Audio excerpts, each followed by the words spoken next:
The Batman 2004 TV series is definitely one of the most underrated comic book shows. But what if I told you it could have been even better than it was? What if I told you the creators actually had more plans for more seasons? And not only that, they were planning on making this series not only darker than it was, but up to the level that Batman the Animated Series got to. And honestly, some of the storylines they had planned were even darker than what we saw in the darkest moments of Batman the Animated Series. And that's why today we're talking The Batman Season 6 Original Plans Revealed, What Could Have Been. But before we get into anything, guys, please, for me, like this video, subscribe to the page, and hit that noti bell. Alright, getting into The Batman Season 6. As I mentioned to you guys last week, I would be covering this today, and obviously the Batman embargo is something that I will touch on in this video because it did definitely limit this series. However, I will go into further detail on the Batman embargo on my next video this week. But just to let you know, I will be dabbling in the Batman embargo just to let you know how it directly affected this series in different ways. However, there are definitely way more series, movies that were affected by that horrible idea that came out in 2004, 2005. But enough of that. Let's get right into season 6, everything that was planned, all the darker storylines, and what we could have gotten. Now, a lot of this is coming from the creative minds behind the original The Batman series when they did talk about all their unused ideas and their plans that they had outlined for season 6, because the season 6 was essentially fully planned. And this is all coming from Glenn Murakami and Brandon Vietti, two of the creative minds behind the series, and they did share a couple of the ideas that were unused throughout the entire series, but then more specifically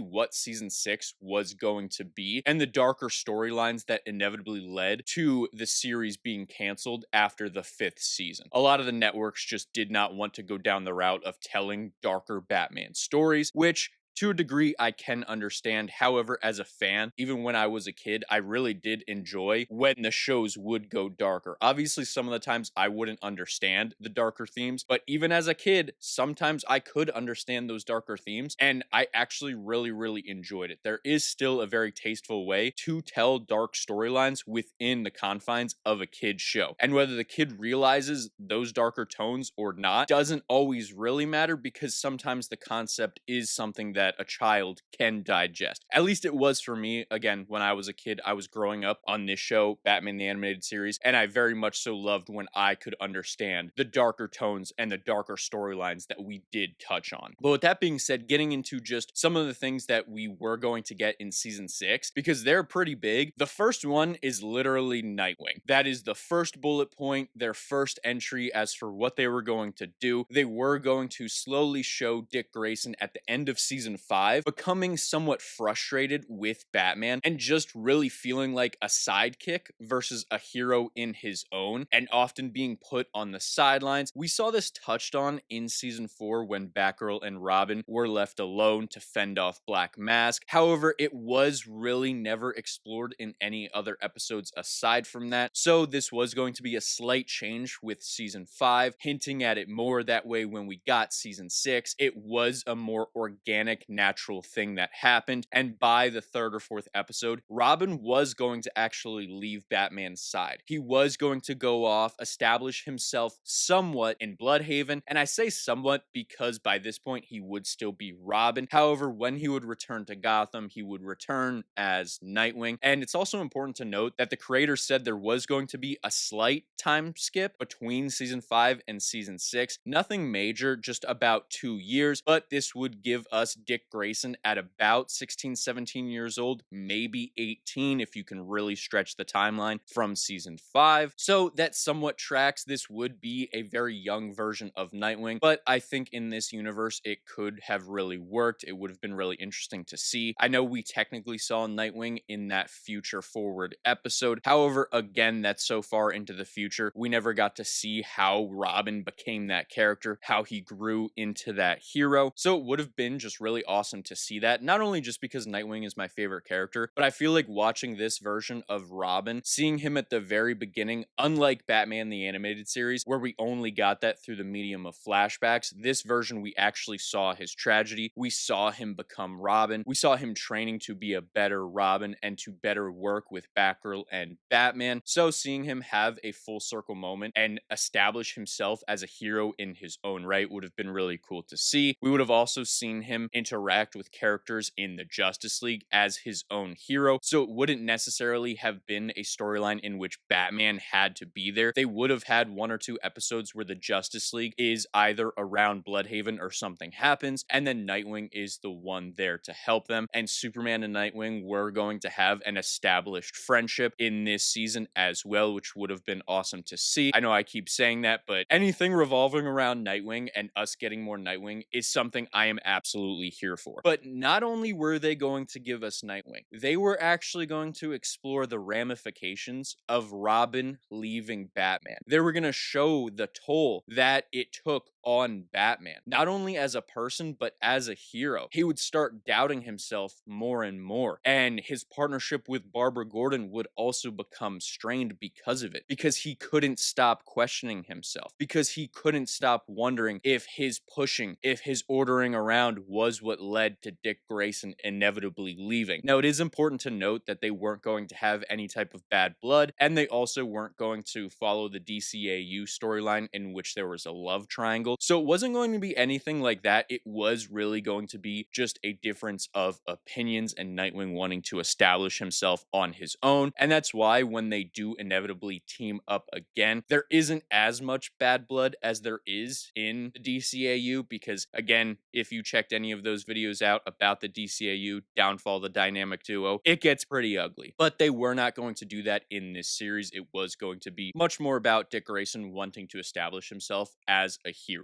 Now, another important thing to note is one of the characters that they did have planned to have a major arc in this season was a character that, because of the embargo, they were not allowed to use, which is partially why this season was inevitably canceled and all the ideas were scrapped, because a lot of it was predicated on this villain being a main thing, and that villain is Ra's al Ghul. They were going to introduce the League of Assassins. There was going to be ties between Bruce Wayne and a couple of the people in the League of Assassins from back when he was training. We were going to get flashback moments of Bruce Wayne before he became Batman, learning all the training, whether that was in Tibet or Nanda Parbat or whatever fictional place you want to be. I know this version of Batman has mentioned Tibet multiple times, so it does suggest that Tibet would be one of the locations that we would see flashbacks of Bruce Wayne and some of these other assassins that he did train alongside before they joined the League of Assassins. But some of the storyline around Ra's al Ghul was going to be a more worldly storyline. This show was definitely confined to Gotham City. For the most part, they were not allowed to have Batman go up against other worldly threats, and if he did, he had to have the Justice League there, but only certain characters. Again, I will get into all that when we break down the Batman embargo in my next video, so make sure to like and subscribe and hit that noti bell, because that video will be coming out probably Wednesday or Thursday. But anyway, the global problem was going to present something very interesting to Bruce Wayne, and this was actually going to happen before Nightwing returned to Gotham. So we also are dealing with a version of Batman who is in a pretty severe mental state at this point. He is at his lowest, and then he faces off against Ra's al Ghul, who in a lot of ways poses interesting questions to Bruce Wayne and Batman. And as it's written here, the creators said they wanted to specifically put Batman into situations where he couldn't just be right, where a lot of his thought processes were proven to be wrong time and time again. And not only that, Ra's al Ghul's methods were proven to work, and Batman was supposed to start seeing that. However, he was supposed to stick to his guns in the mentality that the ends don't justify the means, but this would lead Batman down a path of really questioning himself, even more so than he did when Dick Grayson did leave Gotham. However, in the return of Nightwing, they would inevitably defeat the League of Assassins, Ra's al Ghul, and Batman somewhat would have reestablished his own sense of morality reality and would have been rehabilitated in a way from a mental standpoint, and he would have had his beliefs reaffirmed, not just by himself and by him taking down the League of Assassins, but by Dick Grayson reassuring him and reiterating to him the words and the training that Bruce imparted to him. And this would help Batman grow that much more. However, a lot of the damage would be done, and that is why Dick Grayson would not stay in Gotham. He would inevitably go back to Bloodhaven and only appear in Gotham when it is really necessary. And these fractures would also affect Barbara Gordon and Batman, as she would inevitably leave Batman as well and actually start a partnership with Commissioner Gordon, who was said to have a more prominent role in season 6, and he was going to be partnered with his daughter Barbara Gordon as Batgirl, and it was going to be more and more difficult for Barbara to keep the truth from Commissioner Gordon, and inevitably by the end of the season, Commissioner Gordon would have found out that Barbara Gordon was indeed Batgirl. However, it has nothing said after that, so the reaction they had planned or anything beyond that, we have absolutely no idea. All I can hypothesize is one of two things was going to happen. Either he would, one, freak out, similarly to how Commissioner Gordon did in the New Adventures of Batman. Now, granted, that was when Barbara Gordon quote-unquote died, so he had much more of a drastic reaction and wanted Batman brought to justice. However, this version of Commissioner Gordon, it could be said that he would want to do the same thing even if Barbara Gordon did not get killed in some crazy way, because this version of Commissioner Gordon is very much so trusting of Batman. So you could see how he definitely takes this as a breach of trust. The other idea could be that Commissioner Gordon is just very accepting of it and actually has a talk with Batman about it, and nothing really comes of it. Either way, we have no idea. All we can do is go by all the details the creators have given us, and then we can make our theories and guess, which those guesses will never be proven right or wrong, so let's just go with it. But that is not all. We actually had even more planned. One thing that they did have plans for, however, they were told very early on, I believe in season 2, they could not use this character, and that was reiterated throughout the series, was Harvey Dent. They were going to go down a route where Gotham City was becoming corrupt, and everything with Ra's al Ghul just made it way worse from a global standpoint, and seeing how those events affected Gotham City would have left room for Harvey Dent, Two-Face to take over in a way, lead to more corruption, and then we were going to have a face-off between Batman and Two-Face, who in this universe would have been childhood friends that were just separated for some reason. Again, explanations were not online because they did not finish those details, especially for this character, because Two-Face was someone that they were told very early on, you cannot use this character, thus why Ethan Bennett was essentially created for this series, who is an awesome character. And if I had to choose that version of Ethan Bennett or a random Harvey Dent, I'll pick Ethan Bennett just because he fits so well in this universe. But that being said, we actually have a couple more details, and these might be some of my favorite because this is starting to dabble in those darker storylines that I did mention to you, that the network essentially said, yeah, no, we're not doing that. Instead of doing any season 6, we're canceling it. So to start out, the darker storylines, they were going to set up a Joker endgame. And by that, I mean the Joker was essentially going to be an overarching villain for the entire season. Yes, we were going to have Ra's al Ghul. Yes, the Penguin was likely to appear. And yes, a myriad of